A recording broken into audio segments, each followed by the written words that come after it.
Hi, Luke Bell here again with the Kansas Association of Realtors. Wanted to provide you with an update now that the legislature has adjourned on our activities during the 2012 legislative session. Now, it was a very busy session this year. We had two priority issues. Number one issue was the governor's proposal to eliminate the ability of Kansas income taxpayers to claim itemized deductions. Now, when you talk about itemized deductions, the two largest itemized deductions that we're concerned with, of course, are the mortgage interest deduction and the state and local property tax deduction.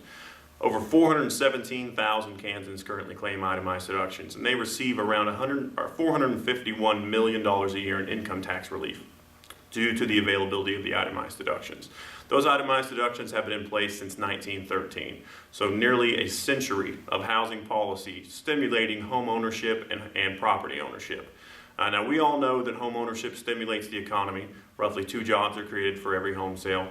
We all know that home ownership leads to a higher quality of life, leads to greater civic participation, leads to higher educational outcomes for children who grow up in home ownership or owner-occupied housing.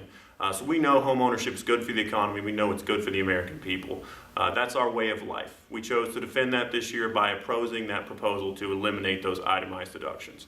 Now, thank you. Thanks to your efforts, we are very happy to report that we were successful. We did defeat the governor's proposal to eliminate the itemized deductions. So going forward, all of the itemized deductions will be safe.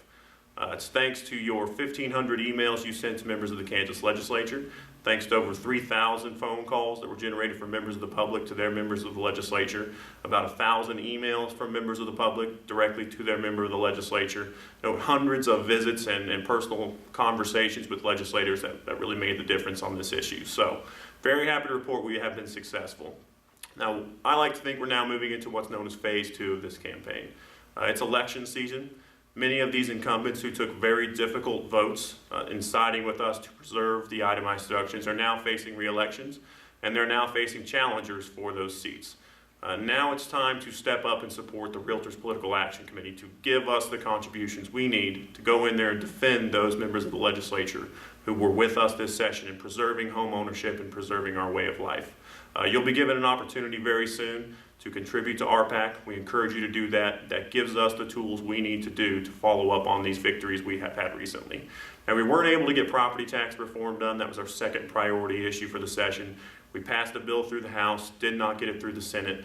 Next year, our priority will be property tax reform and making sure we do something going forward that's going to solve this property tax problem we have here in Kansas. Over the last decade, property taxes have essentially doubled the burden on property owners. So we're going to tackle that next session. We made some progress this session, didn't quite get it done. If you have any other questions about legislative issues, always please feel free to contact me here at the association. Look forward to speaking with you again. Thank you.